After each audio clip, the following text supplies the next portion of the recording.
कालवन का जंगल कोई साधारण वन नहीं था।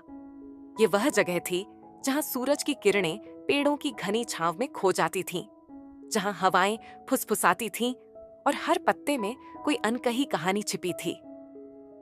गांव वाले कालवन को डर और श्रद्धा की नजरों से देखते थे, क्योंकि वहां की मिट्टी में जादू था और उसकी गहराइयों में रहते थे प्राणी, न मनुष्य न पशु, बल्कि कुछ और।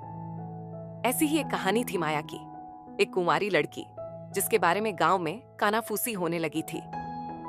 लोग कहते थे कि उसने कालवन के किसी प्राणी के साथ एक अजीब रिश्ता जोड़ लिया था, एक ऐसा रिश्ता जिसने उसे गर्भवती कर दिया। मगर सच्चाई उतनी सरल नहीं थी जितनी गांव की गपशप। ये कहानी जंगल के रहस्यों, प्रेम की अनजानी भाषा और एक ऐसी संतान की है जो दुनिया को बदलने आई थी। आइए कालवन की गहराइयों में उतरें, जहां हर कदम पर एक नया राज खुलता है और हर साए में एक सत्य छिपा है। भाग 1, माया का गांव। कालवन के किनारे बसा था नीलपुर, एक छोटा सा गांव जहां जिंदगी सादगी में सांस लेती थी। माया इस गांव की सबसे सुंदर लड़की थी। उसकी आंखें झील सी गहरी थीं और उसकी मुस्कान में वह जादू था जो फूलों को भी शर्मा दे। मगर माया की आत्मा गांव की सीमाओं से बंधी नहीं थी। वह अक्सर कालवन के किनारे खड़ी रहती, जंगल की आवाजों को सुनती, पत्तों की सरसराहट, पक्षियों की पुकार और कुछ ऐसा जो मानो उसे बुलाता था। गांव वाले उसकी इस आदत से चिंतित थे।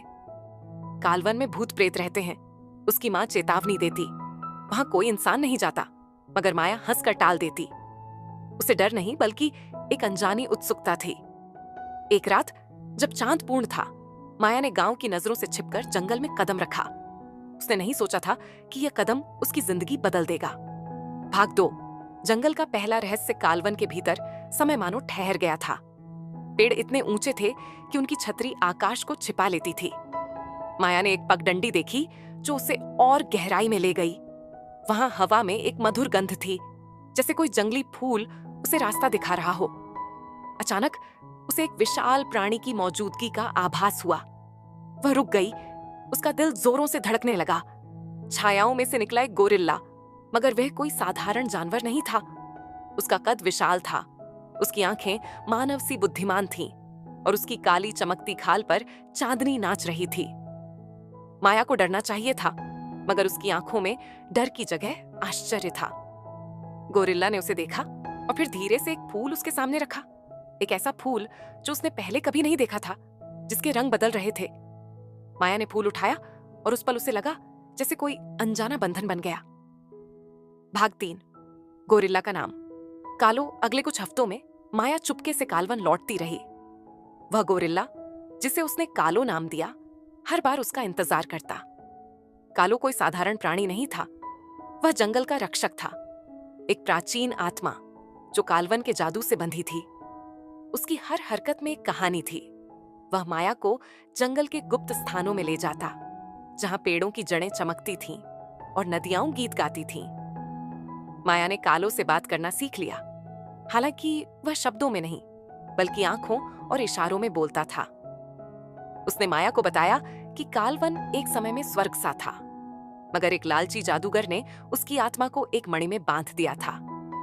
वह मणि अब जंगल के सबसे अंधेरे हिस्से में थी और केवल एक शुद्ध हृदय वाला इंसान उसे मुक्त कर सकता था। माया को लगा कि शायद वह इसके लिए चुनी गई थी। भाग 4, गांव की कानाफूसी। माया की गुप्त यात्राएं गांव की नजरों से छिपी नहीं रहीं। उसकी त्वचा में एक नई चमक थी और उसकी आंखों में एक अजीब सा सुकून। गांव वालों ने फुसफुसाना शुरू किया। माया बदल रही है, कुछ ने कहा। वह जंगल में किसी से मिलती है, दूसरों ने शक जताया। एक दिन जब माया की मां ने उसकी कमर पर हल्का उभार देखा, गांव में तूफान मच गया। वह गर्भवती है, एक बूढ़ी औरत चिल्लाई। और कोई पिता नहीं, ये जंगल का जादू है। माया ने इन बातों को नजरअंदाज किया, मगर उसका दिल भारी था। वह गर्भवती थी, यह सच था, मगर यह कोई साधारण गर्भ था।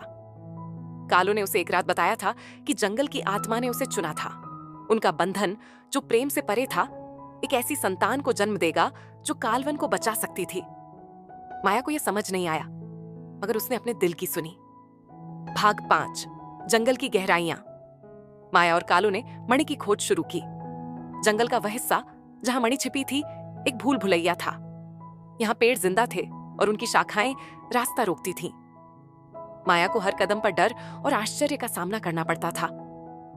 एक बार एक विशाल सांप ने उन पर हमला किया, मगर कालो ने अपनी ताकत से उसे भगा दिया। उसकी हर हरकत में माया के लिए एक गहरी चिंता थी। रास्ते में माया को एक गुफा मिली जिसके भीतर दीवारों पर चित्र बने थे, एक गोरिल्ला और एक लड़की की कहानी जो जंगल को बचाने के लिए एकजुट हुए थे।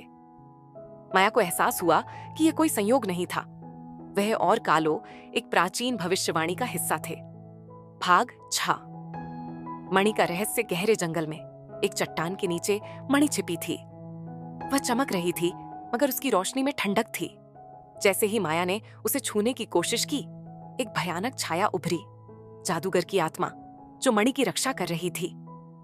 तुम्हारी संतान मेरी मणि को नहीं छू सकती, उसने गर्जा। कालो ने माया को बचाने के लिए छाया से लड़ाई की। उसकी ताकत और माया की हिम्मत ने मिलकर छाया को कमजोर किया, मगर जादूगर ने आखिरी चाल चली। उसने माया को एक सपने में फंसा लिया जहां उसे अपनी संतान को छोड़ना था। माया ने सपने में अपनी संतान की आवाज सुनी, एक ऐसी आवाज जो जंगल की तरह गहरी थी। उसने हिम्मत जुटाई और सपने को तोड़ दिया। भाग 7। संतान का जन्म। माया गांव लौटी, मगर अब वह अकेली नहीं थी। उसका गर्भ अब स्पष्ट था और गांव वाले उसे ताने मारने लगे। माया ने सब सहा क्योंकि उसे विश्वास था कि उसकी संतान खास थी। एक तूफानी रात कालवन के किनारे माया ने एक बच्ची को जन्म दिया।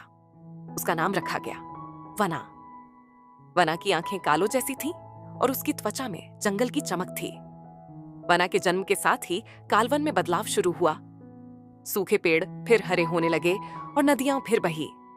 गांव वाले हैरान थे। कुछ ने इसे चमत्कार कहा तो कुछ ने डर।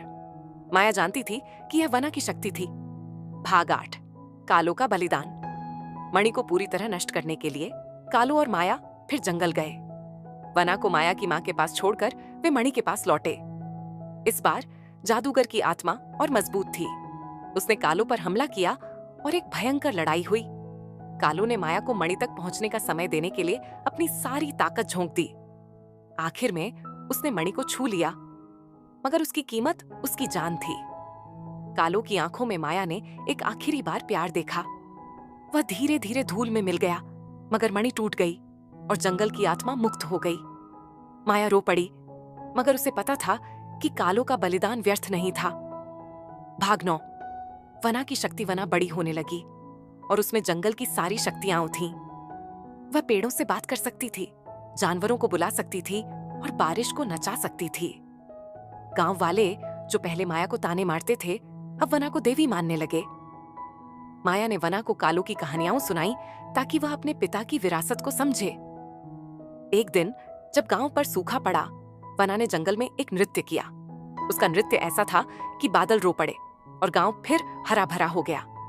माया ने अपनी बेटी में कालो की आत्मा देखी। भाग 10। नई शुरुआत। माया और वना कालवन के रक्षक बन गए। गांव वाले अब जंगल को डर से नहीं बल्कि प्यार से देखते थे। माया ने गांव में एक स्कूल खोला जहां बच्चों को प्रकृति से जोड़ा जाता था। वना हर दिन जंगल में जाती और वहां कालो की यादों को जीवित रखती। कालवन अब सिर्फ एक जंगल नहीं था, वह प्रेम, बलिदान और पुनर्जनन का प्रतीक था। माया की कहानी गांव की गपशप से निकलकर एक किंवदंती बन गई। लोग कहते थे कि कालवन में एक गोरिल्ला और एक लड़की ने मिलकर जंगल को बचाया और उनकी संतान ने दुनिया को हरा भरा किया। नैतिक शिक्षा। प्रेम की कोई सीमा नहीं होती और सच्चा बंधन वह है जो दुनिया को बेहतर बनाए।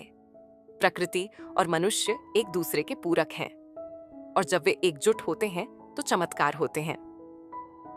दोस्तों, अगर आपको ये कहानी पसंद आई हो तो चैनल को लाइक और सब्सक्राइब करें। और आपको ये कहानी कैसी लगी कमेंट बॉक्स में जरूर बताएं। मिलते हैं अगली स्टोरी के साथ। तब तक के लिए जय श्री कृष्णा।